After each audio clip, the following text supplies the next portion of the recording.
Good evening and welcome to Good News on Entertainment. I'm Carly Boyette. There are a lot of great faith-based movies hitting the theater this month. First, Sarah's Oil. This is the latest from Kingdom Story Company and is based on an incredible true story from the early 1900s. Before talking with one of the producers behind the film, let's go ahead and take a closer look at Sarah's Oil and the story behind Sarah Rector, who eventually became one of the first female African-American millionaires. My name's Sarah Rector. The state gave me 160 acres on account of my ancestors, and there's oil on. Well, how do you know that? God gave me the ears to hear it. Do you hear it, Blue? There's oceans down there. Nobody but you, Lord. I got oil on my land, and I'm looking for a partner to help me drill it out. Bertrand Byron Smith, at your service. I look for oil, and I drill for it. I was thinking 50-50. We should have our lawyers meet. That's my lawyer, the Texas handshake. There ain't nothing more binding. We're in Oklahoma. It goes double for Okies. Here we go. Nobody but you, Lord. Nobody but. What's the damage? Well, this might be the end of the road. Dude, give them so easy. What's your guess? Is he gonna do the right thing? We shook hands. You may have to speak to him. I don't know what to say. God'll give you the words. We need money out of you. But how are we gonna get him? Hi, I'm Sarah, Bert's business partner. Has Bert properly presented our proposition, ma'am? You said y'all need to put in there $1,000. We need $2,000, and we need it today. It's a partnership. Got some real nice mud here. Hoping you might test it first. I've never seen anything like it. That field you're sitting on could be the richest in all Oklahoma. I'll give you $20 an acre. I ain't selling. You want a war? You told me things about my soul. Ain't nobody ever done that for me. Ain't nobody ever cared. We're dealing with some mighty devious folks over there. Then we need to fight for what's ours. Is that why I see dynamite? That's my oil! No, it ain't! I would not do that if I was you. You took the liberty of wiring up your wells just in case you wanted to do something foolish. It's funny. When the land had only weeds and lizards, it was all mine. But when people found out there was oil on it, they started thinking it's theirs. All I'm asking is to keep what's mine. Her name is Sarah Rector, and you're going to be hearing a lot about her. You know, I've grown kind of fond of the kid. That's called a knight. It can help over your pieces. That's right. Look at you. You're learning. Just want to make sure before I take her clean. Really? Nobody but you. Man, I told you before we got started, I just got done getting kind of a sneak peek of this film. I cannot wait for people to see this. It's so good. Tell me about your involvement and when you got in, because I know producer roles and things. I mean, it's a lot of hands in the pot, and I know it can be different, for every project. Yeah. Well, I love telling stories about overcoming incredible adversity and people that have a dream and pursue it against all odds somehow. So I was meeting with some businessmen who said, we don't make movies because no one ever tells great stories about business where somebody achieved their dreams by hard work and self-reliance and, sort of being a contrarian. And I said, well, I'm going to find that story. And I'm thinking, that's the founding of Little Caesars Pizza or Starbucks or something. And then I tell my producing partner and sometimes director friend, Cyrus Narasta, about this. I'm looking for a story about someone who, and he said, I've got the story. I don't know if we can, I don't know if we'll ever get it funded, but it's about one of the first Black American millionaires. I'm like, really? He goes, and she was 11 years old. What? I've never heard this story. So that's how it was birthed, was really he hooked me from there, and then he brought me a script that just blew my mind. So it was. And it really is one of those stories when you're done watching it, you go diving for wait a minute, how have I missed this story? Yeah. What more? How true is it? So that's kind of my first question, because maybe people will watch this interview after they've even seen the movie, because I think there is going to be a lot of questions of how much of it is real, right? So what say you? How do you answer that? Well, yeah, well, there's so little known about Sarah Rector because obviously she lived at the turn of the century, and a lot of the newspaper reports at the time are inaccurate. I mean, they even published a picture of her and sent it out to the country saying, "This is Sarah Rector." It wasn't her. So I saw an interview with her family that said that. They said there's so much misinformation out. Which was what one of our goals was, to make her name known and have people do their own research. And what I love that about movies, they do cause us really good ones to dig deeper and want to learn, because we can't tell everybody everything we know. We captured just 5 minutes of her life, really 1 year of her life, but we did find a definitive book, very authoritative, called Searching for Sarah Rector by Tanya Bolden, who's a Princeton educated historian, and she just writes beautifully. And she had talked to the family. And there was enough there we thought we could do Inspired By, and then see what we could put together, or what would, well, it's just we set out to make a movie about somebody achieving the American dream, but we had no idea how much faith played a role in that, and the community and the family,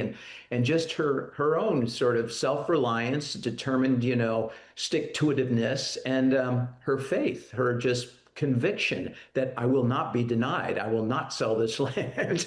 And so I love that spirit that we hopefully captured in the film. And you do have the blessing of the family from, I've seen some interviews that your team has put together as well, just to promote the movie. And it seems like they, saying, yes, we're glad to have this out. Yeah, that was a very risky but very rewarding journey, because we didn't really meet the family till after we finished the film.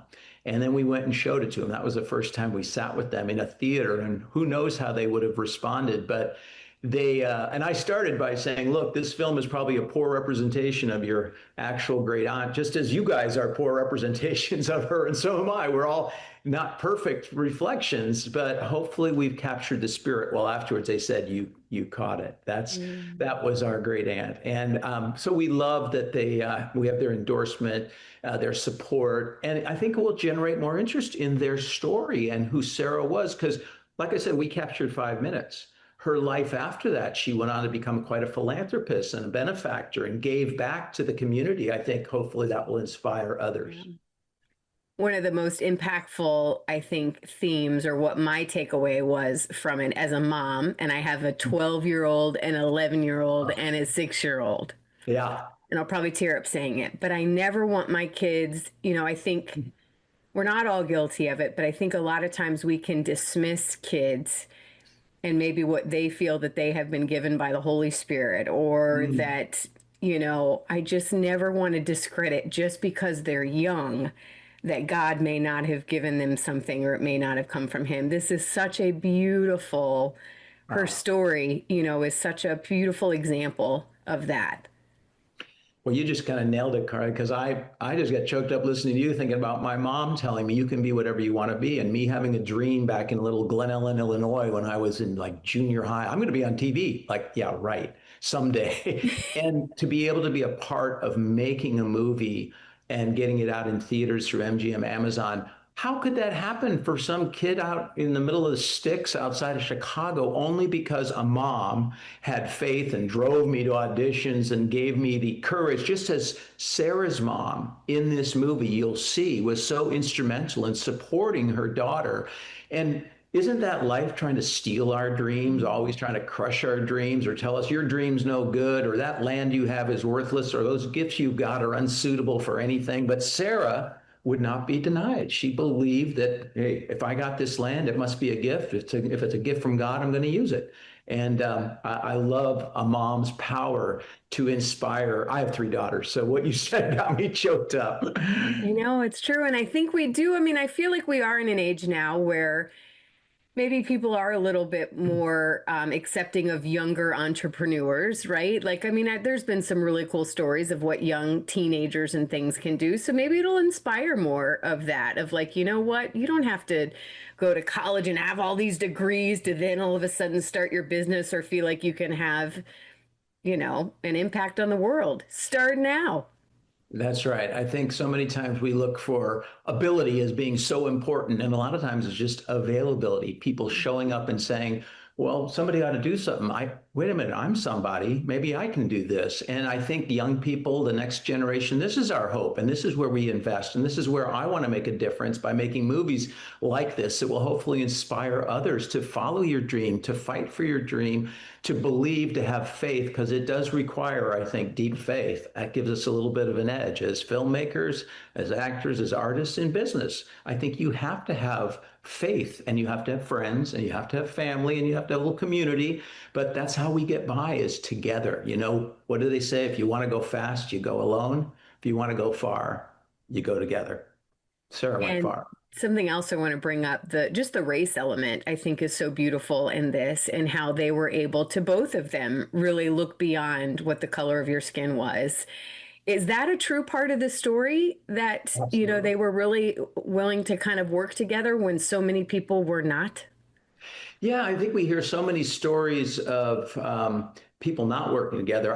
When I saw and heard this is such a multicultural story, you've got Native Americans, and you have the Black Creek freedmen, and you have the white, oil men, and you had this amazing amalgam, melting pot of people in this sort of time in history that actually did come together and did something pretty amazing. And again, we didn't set out to make a political statement or anything. We're just telling a story about a little girl who achieved the American dream.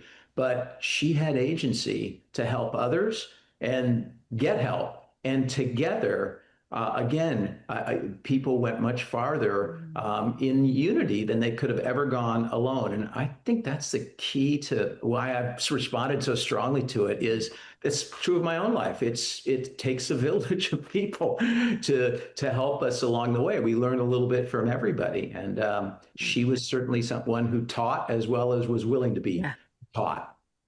I'll give you the last word here. Invite everybody out. What do you hope they take away from this film, with them? So I was going to say, give you the last word here. Invite everybody out.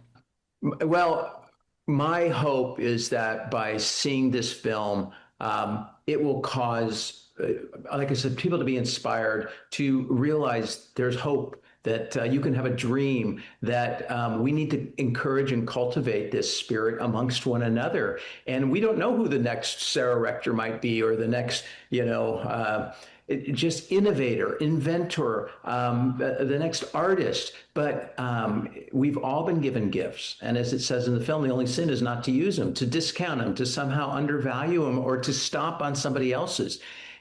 We need to encourage each other. And I just found this film so encouraging to me personally. Carly, you set out sometimes to make a movie so the world can get the message, and you find out, oh no, I'm the one that needed to get the message. I'm the one who needs to inspire and come together. So it changed me personally. And those are the best kind of movies, when they make a difference in the filmmaker as well as the audience. This is the title to your land. Keep it safe. We like to call this a lost piece of Black history. And it was a story of faith and hope and perseverance and strength, and I thought that this was a story that everyone should know.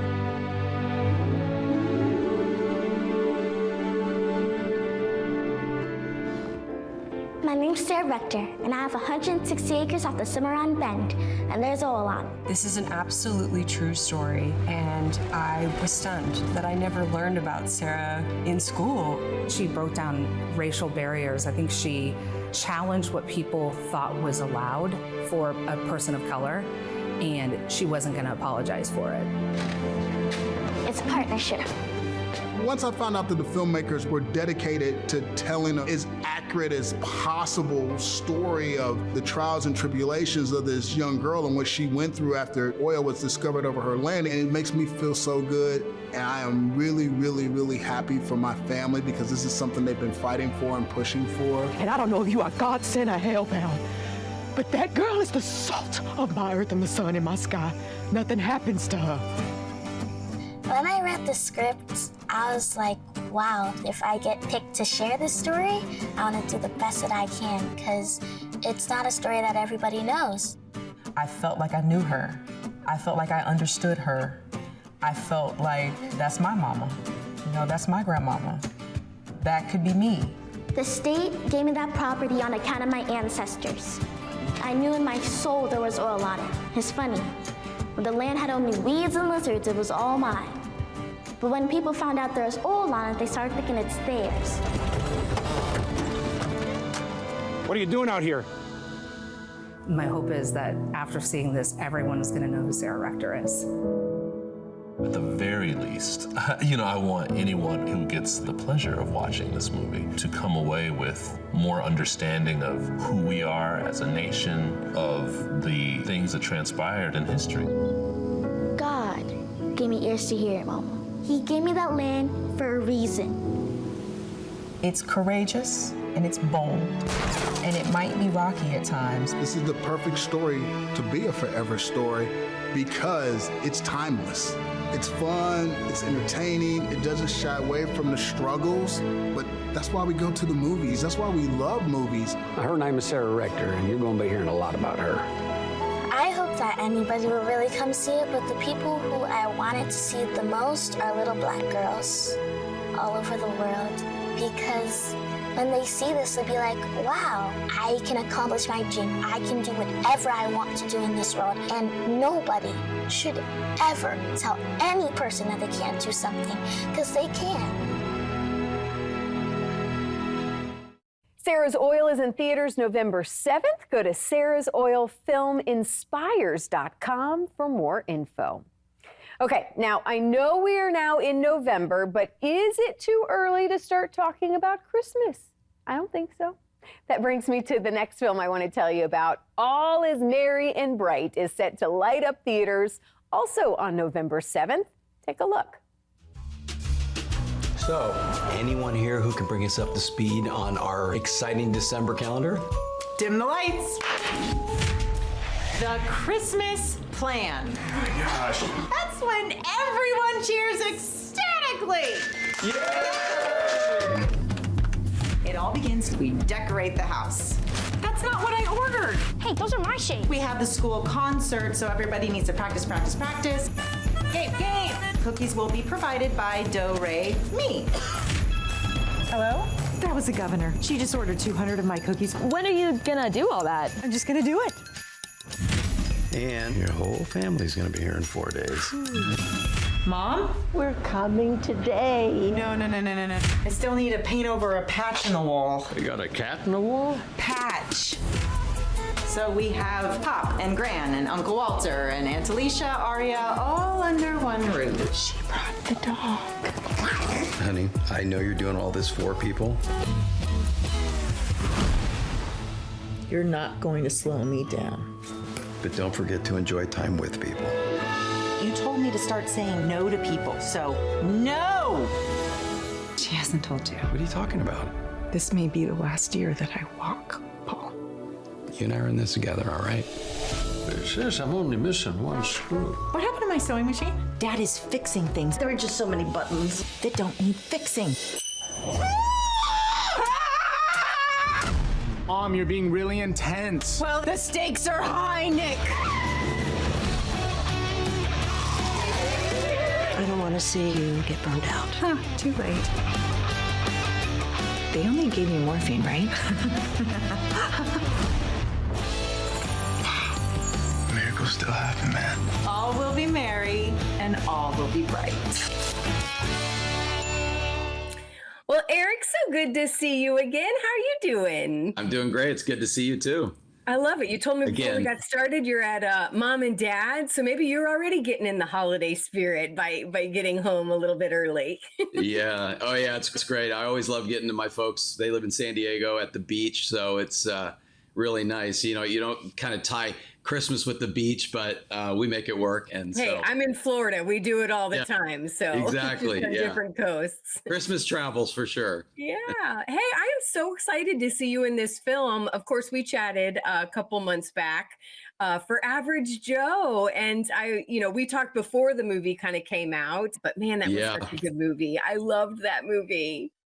It was a lot of fun, and it's around release date. It's a whirlwind. You're doing a ton of interviews, and we all met up in Los Angeles, had a big premiere, and then then the movie comes out, and so it was a lot of fun. It was a great reaction to the film. I loved working with Harold Kronk, the director, and Amy Acker, who played my wife in Denise in the film, and we had a lot of fun shooting that. We shot it down in New Orleans, and it was a great film, and with a great message. And I think a lot of people were moved by it and inspired. Well, you're going to inspire now a lot of people, I think, to really enjoy the Christmas season for what it should be in this new film. So tell me a little bit about, when did you shoot this? Because Christmas movies are always kind of interesting, because more often than not, they're probably not shot, in cold environments and...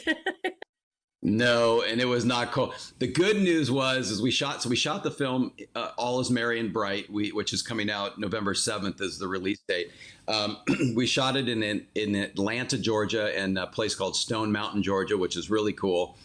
And having directed some Hallmark Christmas movies, snow is everywhere. I mean, those movies are all about the snow, and so Corey Edwards did a great job of making this feel very Christmas, but without having to do a lot with the snow and all that. It's still, it was more about the story and less about that. And, but still brought in some elements of it. So you believe that, it's Christmas time. But when we were there were some warm days, but thankfully, I think we were there in March. And so it was still cool enough that it wasn't the humidity you and I were talking about that you get in Florida in the South. So it was wonderful. Worked with a great cast. Emily Rose played, my wife in the movie. She carries the film. She's fantastic in it. And I think people they're going to relate to this so much. I know as a mom, I've been there where we're trying to all make it the perfect Christmas, right? The trying to jam pack everything in there, trying to do all the things. Yeah. It is. I think any family can relate with the story. Everybody's preparing for Christmas. There's all the typical roadblocks that come up, or, hurdles that you have to jump over trying to prepare. And then on top of that, you have in-laws coming and her sister's coming. So with the brother-in-law and the kids, there's a dog that's involved. Emily's character, she definitely is also on top of this dealing with a lifelong handicap that she has from a car accident. And so she's an overachiever. She tries to compensate and overcompensates for, the things that hinder her somewhat. And so she does try to control everything. And so that's one of the messages in the film, is that you can't control everything in life. And that at a certain point you do need to surrender and just trust that things are going to be okay. And there is a freedom in that. And so, that's a discovery in the film.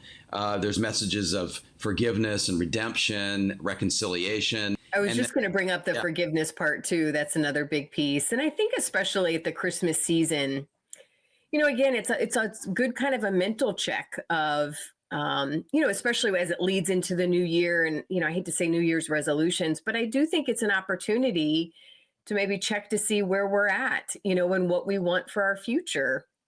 Yeah.